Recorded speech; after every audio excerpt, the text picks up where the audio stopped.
Filosoflar arasındakı mübarizə təkcə ideyaların toqquşmasından ibarət deyil. Bəzən onlar bir-birlərinin nüfuzlarında kölgədə qoymağa çalışırdılar. Schopenhauer Hegeli yalnız tənqid etmirdi. Bəzən öz əsərlərində ona qarşı aşağılayıcı sözlərdən də istifadə edirdi. 19-cu əsrdə hər iki filosof Berlin Universitetində müəllim kimi fəaliyyət göstərirdi. Schopenhauer Hegelin nüfuzunu aşağı salmaq üçün öz mühazirələrini qəsdən Hegelin mühazirələri vaxtına salırdı. Elə zənn edirdi ki, tələbələr həqiqi fəlsəfəni seçəcəklər.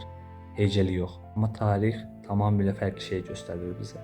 Hegelin nüfuzu get-gedə daha da çox artmağa başladı. Tələbələrin əksəriyyəti nəinki Schopenhauerin əksinə Hegelin mühazirələrinə qoşulmağa başladılar. Bu da sonralar Schopenhauerin akademik aləmdən uzaqlaşmasına gətirib çıxartdı.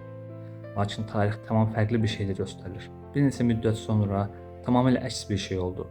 Hegelin nüfuzu zəifləməyə, Schopenhauerin isə nüfuzu artmağa başladı.